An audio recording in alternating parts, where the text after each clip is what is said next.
வணக்கம். தொடர்ச்சியாக பொய் வழக்கு போடும் காவல்துறை. அதாவது பார்த்தீங்க அப்படின்னா, இப்போ இந்த காவல்துறை என்ன பண்ணுறாங்க அப்படின்னா, திமுக அரசாங்கத்தை யாரெல்லாம் எதிர்த்து பேசுகிறாங்களோ, அவங்க செய்கிற விஷயத்த, அவங்க செய்கிற ஊழலை, அவங்க செய்கிற நல்ல விஷயத்த பேசினா அவங்க மேலே வழக்கு கிடையாது. அவங்களுக்கு மேலும் பதவி உயர்வுலாம் உண்டு. ஆனால் அவங்கள விமர்சனம் பண்ணக்கூடாது. அவங்கள திமுக அரசாங்கத்தை விமர்சனம் பண்ணியோ, அவங்க செய்கிற ஊழலையோ, அவங்க செய்கிற தவறையோ சுட்டி காட்டினா அவர்கள் மீது காவல்துறை பொய் வழக்கு போட்டு அவர்களை கைது செய்து, அது மட்டும் இல்லாமல் குண்டாஸ்லையும் போடுறாங்க. இந்த குண்டாசுன்றது பார்த்தீங்க அப்படின்னா ஹேபிச்சுவல் அஃபெண்டர், அதாவது தொடர்ச்சியாக குற்றம் செய்யும் நபருக்காக கண்டுபிடிச்ச ஒரு சட்டம். இங்க இது அப்பாவியான விவசாயிகள் மீதும், ஜேர்னலிஸ்டுகள் மீதும், பத்திரிகையாளர்கள், யூடியூபர்கள் மீதும் போடப்படுது. இது ஏன் அப்படின்னா, இவர்களுடைய செயலை தடுக்கணும். யாருமே திமுக அரசாங்கத்தை பத்தி விமர்சனம் பண்ணக்கூடாது. ஏன் விமர்சனம் பண்ணக்கூடாது? அவர்கள் மன்னர் ஆட்சி நடத்துகிறார்கள். அது ஜனநாயக நாட்டிற்கான ஆட்சி கிடையாது. ஏன்னா ஜனநாயக நாட்டில தான் கருத்து உரிமை, பேச்சுரிமை, கருத்து சுதந்திரம் இதெல்லாம் இருக்கு. இதெல்லாம் மன்னர் ஆட்சியில கிடையாதுல்ல. மன்னரை எதிர்த்து பேசினா உடனே காவலாளியை பிடிச்சி அவங்கள கைது பண்ணிடணும். அந்த ஒரு நிலைப்பாட்டில தான் திமுக அரசாங்கம் இருக்கா அப்படின்னு நமக்கே ஒரு சந்தேகம் வருது. தொடர்ச்சியா நீங்க பாத்தீங்கன்னா தெரியும், கடந்த 3-4 நாட்களாக தொடர்ச்சியாக காவல்துறை பொய் வழக்கு போட்டு கைது பண்ணி வீட்டெல்லாம் உடைச்சி சமூக விரோதி, தேச துரோகம் பண்றவங்களை கைது செய்யற மாதிரி கைது செய்யறாங்க. ஏன் இந்த அளவுக்கு திமுக அரசாங்கம் இந்த அளவுக்கு ஒருத்தவங்க பொய் வழக்கு போட்டு கைது செய்யணும்? என்ன காரணம் அப்படின்னு கேட்டீங்கன்னா, அவர்களை விமர்சனம் செய்யக்கூடாது. இங்க பேச்சுரிமையே இல்லை. ஜனநாயகத்தோட குரல் வெளியே நெரிக்கிறாங்க. யார் இதெல்லாம் பேசுறா? இவங்களுக்கு எங்கிருந்து தகவல் வருது? ஒன்னும் இல்ல, சித்தார்த் அபிமன்யுன்னு ஒரு பத்திரிகையாளரை கைது செய்யணும்னு சொல்லி கிட்டத்தட்ட இந்த காவல்துறை அதிகாரிகள் ரொம்ப முயற்சி செஞ்சாங்க. கடைசியா அந்த விஷயத்த கைவிட்டாங்க. ஏன்னா அவர் தான் அமைச்சர் KN நேரு ஊழல் பண்ணதை அந்த விஷயத்த எடுத்து அவர் தான் பத்திரிகையில போட்டாரு. அந்த விஷயத்த அவர் தான் பிரேக் பண்ணாரு. தொடர்ச்சியா யாரெல்லாம் திமுக அமைச்சர்கள் செய்யும் ஊழலை பத்தி எல்லாம் பேசுறாங்க, யாரெல்லாம் ஊழலை வெளிக்கொண்டு வராங்க, அதை யார் பொதுமக்கள் கிட்ட வைக்கிறாங்களோ அவங்க மீதெல்லாம் பாத்தீங்கன்னா பொய் வழக்கு போட்டு அவங்கள கைது பண்ணி குண்டாஸ்லயும் போடணும். அப்பதானே அவங்க வெளியே வர முடியாது. ஒரு வருஷம் அவங்க வெளியே வராம இருந்தாங்கன்னா அவங்களுடைய செயலை முடக்கிட்டா நம்மளை பத்தி யாரும் பேச மாட்டாங்க, நம்மளை பத்தி யாரும் எந்த விமர்சனமும் பண்ண மாட்டாங்க. நாடே போற்றும் நாங்காண்ட ஆட்சி அப்படின்னு சொல்லி இந்த மாதிரி பல உருட்டலாம் அப்படின்னு நினைச்சிட்டு இருக்காங்க. ஆனா அதெல்லாம் மக்களுக்கு நல்லா கிளியரா தெரியும் என்ன நடக்குது. திமுக அரசாங்கத்துல எந்த அளவுக்கு ஆன்டி இன்கம்பன்சி இருக்கு, சட்டம் ஒழுங்கு எந்த அளவுக்கு சீர்கெட்டு போயிருக்கு, பெண்கள் பாதுகாப்பு சுத்தமா இல்லை, இதுல காவலர்களே பெண்களை வேட்டையாடுறாங்க. இந்த மாதிரியான விஷயங்கள் மக்கள் எல்லாத்தையும் பார்த்துட்டு தான் இருக்கிறாங்க. தேர்தல் நெருங்க திமுக செய்யும் அராஜகம் அத்துமீறி போயிட்டு இருக்கு. உச்ச கட்டத்துல இருக்கிறாங்க திமுக அவங்களுடைய அராஜகம் பண்றதுல. இதுல குறிப்பா ஒரு விஷயத்த பத்தி சொல்லணும் அப்படின்னா, ஞானசேகரன். யாருமே இந்த பேரை சென்னையில மறந்திருக்கவே மாட்டோம். அண்ணா பல்கலைக்கழகத்துல ஒரு மாணவிய பாலியல் வன்கொடுமை செய்தவர். அது மட்டும் இல்லாம பல குற்றங்கள்ல அவர் மேல நிலுவையில் இருக்கு வழக்கு. அவர் எந்த அளவுக்கு ஒரு கருணை அடிப்படை இல்லாம அந்த பாலியல் வன்கொடுமையில ஈடுபட்டாரு அப்படின்னு சொல்லி நம்ம பேசியிருக்கோம். அது ரொம்ப விரிவா உள்ள போக வேணாம் நான் நினைக்கிறேன். அப்படியாப்பட்ட ஒரு நபருக்கு அவர் மேல இருந்த குண்டாசை ரத்து பண்ணியிருக்கிறாங்க. எப்படி அவங்க ரத்து பண்ணாங்க? கிட்டத்தட்ட எந்த காரணத்தினால் ரத்து செய்யப்பட்டது அப்படின்னா, ஞானசேகரன் திமுகவுடைய ஆதரவாளர் அல்ல, உறுப்பினர். இல்ல உறுப்பினர் இல்ல, ஆதரவாளர். இது நான் சொல்லல, முதலமைச்சர் சட்டமன்றத்துல சொன்னாரு, ஞானசேகரன் திமுகவுடைய உறுப்பினர் அல்ல, ஆதரவாளர். எனக்கு உறுப்பினருக்கும் ஆதரவாளருக்கும் என்ன வித்தியாசம் தெரியல. ரெண்டுமே ஒண்ணுதானே. உறுப்பினராக இருந்தாலும் திமுக வாக்களிக்க போறாங்க, ஆதரவாளராக இருந்தாலும் திமுக வாக்களிக்க போறாங்க. அது மட்டும் இல்லாம ஞானசேகரன் அவர்களுக்கு அமைச்சர் மா சுப்பிரமணியம் அவர்களோடு நெருக்கமான உறவு இருக்கு. நான் சொல்ல, புகைப்படம்லாம் இருக்கு, நீங்க அந்த புகைப்படத்தை பார்க்கலாம். அப்படிப்பட்ட ஒரு நபருக்கு குண்டாசை ரத்து பண்ணியிருக்கிறாங்க. யார் அந்த சாருன்னு சொல்லி மிக பரபரப்பா பேசப்பட்ட வழக்குல எப்படி குண்டாசை ரத்து செய்ய முடியும்? எதன் அடிப்படையில ரத்து செஞ்சாங்க?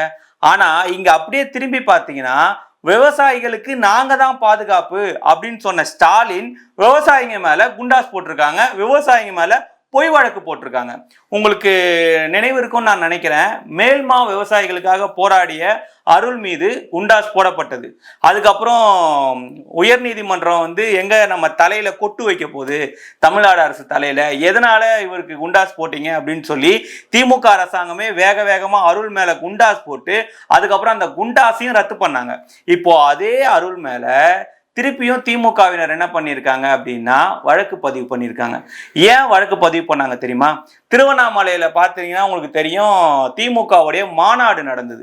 அந்த மாநாட்டிற்கு மண் எங்கத்தமா எடுத்திருக்காங்க, அதன் அருகில் உள்ள மலப்பாம்பட்டி ஏரியிலிருந்து மண்ணை எடுத்து திமுக மாநாட்டிற்கு கொட்டி இவங்க வந்து அதை சமப்படுத்தியிருக்காங்க.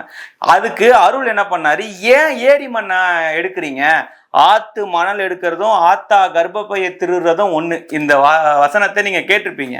அப்போ ஏரி மண்ணை ஏன் எடுக்கிறாங்க, நீர்நிலைகள் குறையும்ல. அப்போ அந்த மண்ணை பொதுமக்கள், அதாவது பாத்தீங்கன்னா இயற்கை வளங்களை எதுக்கு ஒரு குறிப்பிட்ட கட்சியினருக்காக எடுக்கிறீங்க, அந்த மண்ணை எடுத்தா மக்கள் பாதிப்படைவாங்கல்ல, அப்போ ஏரி நிக்காதுல, ஏரியை தூர்வாரணும்ல. இந்த மாதிரி மக்கள் நலனுக்காக பேசப்பட்ட அருள் மீது இவங்க பொய் வழக்கு போட்டு கிட்டத்தட்ட நள்ளிரவு கைது பண்ணியிருக்கிறாங்க. அருளோட சேர்த்து 22 பேரை கைது பண்ணியிருக்காங்க. என்ன காரணம், ஏன் கைது பண்ணாங்க? அப்போ இவங்க மணல் திருன்னா யாரும் கேட்க கூடாதா, யாருமே அதை பத்தி வழக்கு போடக்கூடாதா, யாரும் நீதி கேட்க கூடாதா? இது என்ன மக்கள் ஆட்சியா இல்ல மணல் திருடர்கள் ஆட்சியா? எவ்வளவு மணல் திருடுறாங்க. இந்த மணல் திருடுறதுக்காக தான் துரைமுருகன் மேல இடி வழக்கு போட்டாங்க. இன்னை வரைக்கும் மணல் திருடல் விவகாரத்துல அமைச்சர் துரைமுருகன் மேல சம்பந்தம் இருக்கதா சொல்லப்பட்டு எந்த ஒரு நடவடிக்கையும் எடுக்கப்படல. அது எவ்வளவு பெரிய விஷயமா பேசப்பட்டது. மணல் ராமச்சந்திரன் இவங்கெல்லாம் வந்து ரொம்ப விரிவா பேசப்பட்ட காலத்திலையும், இடி உள்ள வந்துருச்சுன்னு சொல்லப்பட்ட காலகட்டத்திலையும் இந்த மணல் விவகாரத்தை பத்தி இன்னைய வரைக்கும் எந்த ஊடகமும் ஏன் வாய் திறக்கல? அப்போ இதுல பெரிய ஒரு விஷயத்துல எங்க இங்க அரசாங்கம் வந்து சமரசமா போறாங்க அப்படின்றது தெரியல. ஆனாலும் இருந்தாலும் இந்த அருள் மேல இவங்க போட்டிருக்க வழக்கு எல்லாமே பொய் வழக்கு. இவர் மணல் ஏன் திருடி திமுக மாநாட்டிற்கு கொட்டினீங்க அப்படின்னு கேட்டதுக்காக அருள் மேல போடப்பட்ட வழக்குகளை நான் படிக்கிறேன், அந்த எஃப்ஐஆரை படிக்கிறேன், நீங்க கொஞ்சம் கேளுங்களேன். அருளை வந்து பொய் வழக்கு போட்டு கைது செய்யறாங்க. அது யாருன்னா போலூர் உதவி ஆய்வாளர் விநாயகம். அவர் என்ன கொடுத்திருக்காருன்னா, அவர் கொடுத்த அருள் மேல போடப்பட்ட வழக்குகள் பாருங்க. கிட்டத்தட்ட FIR 380/2025 US BNS 296B 189-2 191-2 and 353-1B. அதாவது இந்த பிரிவுகள் மேல அருள் மேல வழக்கு பதிவு பண்ணியிருக்காங்க. இத்தனை பிரிவுகள்ல ஏன் வழக்கு போடணும்? இது எல்லாமே பொய் வழக்கு. இதற்கும் அருளுக்கும் எந்த சம்பந்தமும் இல்லை. ஏன் இதே மு.க. ஸ்டாலின் அவர்கள் இப்ப அண்மையில பிரதமர் மோடி வந்து கோவையில விவசாயி மாநாட்டுக்காக வந்தாரு. அப்போ இந்த விவசாயிகளுக்காக மு.க. ஸ்டாலின் அவர்கள் எத்தனை கோரிக்கை வச்சாரு பிரதமர் நரேந்திர மோடி கிட்ட? அப்போ விவசாயியுடைய பாதுகாவலன் அப்படின்னு தன்னை காட்டிக்கொள்ற திமுக அரசாங்கம் அதே விவசாயி அருள் மேல குண்டாஸ் ஏன் போட்டாங்க? குண்டாஸ் போட்டது தப்புன்னு ரத்து பண்ணாங்க. இப்ப அதே திருப்பி என்ன பண்றாங்க, திருப்பி இதே அருளை திருப்பி அவர்கள் மேல என்ன பண்றாங்க, பொய் வழக்கு போட்டு கைது பண்றாங்க. அப்போ எல்லாமே இது வந்து வெளி வேஷம் தானே. இப்போ இந்த நாடகம் வந்து பாத்தீங்கன்னா இரட்டை வேடம் போடுறாங்க. விவசாயிகளுக்கு பாதுகாவலன் நான் சொன்னாரா இல்லையா திமுக தலைவர் மு.க. ஸ்டாலின்? அது மட்டும் இல்லாம விவசாயிகளுக்கு 50,000 மின் இணைப்புகள் இலவசமா தரேன்னு சொல்லிட்டு வெறும் 15,000 மின் இணைப்புகள் தான் இலவசமா கொடுத்தாரு. அதுல எவ்வளவு ஏமாற்றுத்தனம் பண்ணாரு. எத்தனை விவசாயிகள் போராடினாங்க. போராடின விவசாயிகள் எல்லாம் பொய் வழக்கு போட்டு கைது பண்ணி, அது மட்டும் இல்லாம குண்டாஸ்லயும் போட்டு திருப்பி குண்டாசையும் நீக்கினாரு. இப்ப இதே விஷயத்தான் திருப்பி அருள் இதுலயும் பண்றாரு.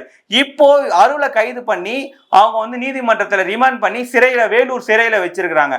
ஆனா அருள் மேலையும் குண்டாஸ் போடுன்னு சொல்லி தகவல்கள் வருது. அப்போ தொடர்ச்சியா வந்து யாரெல்லாம் இவங்க அரசாங்கத்தை வந்து விமர்சனம் பண்ணி பேசுறாங்க, இவங்க அரசாங்கத்தை யாரெல்லாம் கேட்கிறாங்க, யாரெல்லாம் மணல் கடத்துறாங்க, யாரெல்லாம் ஊழல் பண்றாங்க, ஊராட்சி நிர்வாகத்துறையில ஊழல், அந்த பக்கம் நகராட்சி துறையில ஊழல், எந்த ஊழலையும் பத்தி யாரும் பேசக்கூடாது. எல்லாருமே திமுக ஆட்சி பார்ப்போற்றும் ஆட்சி, உலக வரலாற்றிலேயே யாரும் ஆட்சி செய்ய முடியாத அளவுக்கு திமுகவினர் ஆட்சி செய்யறாங்க. முதலமைச்சர் மு.க. ஸ்டாலின் பெண்களுக்கு பாதுகாப்பான ஆட்சி, குறிப்பா பெண்கள் தான் பாதிக்கப்படுறாங்க. எவ்வளவு பெண்கள் பாதிக்கப்படுறாங்க தெரியுமா? இலவசம் பஸ் விட்டேன்றீங்க. ஒரு பெண்ணை காவல்துறையில வச்சு அடின்னு அடிச்சிருக்காங்க, பொய் கேஸ் போட்டிருக்காங்க. சிதம்பரம் பக்கத்துல அம்மன் கோயில் கிராமத்துல சேர்ந்த ஒரு பெண்ணை. அப்பெல்லாம் எங்க போனீங்க? ஏன் எந்த அளவுக்கு இங்க மக்கள் பாதிக்கப்படுறாங்க? நீங்க இதையெல்லாம் எதுவுமே கவலைப்படாம உங்களெல்லாம் யார் எதிர்த்து விமர்சனம் பண்றா, எவன் ட்விட்டு போடுறான், எவன் யூடியூப்ல போஸ்ட் போடுறானோ அவனை கைது பண்ணி அவன் மேல குண்டாஸ் போட்டுட்டு இருக்கீங்க. நீங்க காவல்துறைய உங்களுடைய ஏவல் துறையா பயன்படுத்துறீங்க. இதனாலதான் இந்த மக்கள் திமுக அரசாங்கத்தை வெறுக்கிறாங்க. நீங்க செய்யற இந்த விஷயத்தை எல்லாம் மக்கள் கண்காணிக்கப்படுறாங்க. தேர்தல் வரும் நேரத்துல மக்கள் தக்க பதிலடி கொடுப்பாங்கன்றத உறுதியா சொல்ல முடியும். எனவே வாய்ப்பளித்ததுக்கு நன்றி கூறி விடைபெறுகிறேன். நன்றி, வணக்கம்.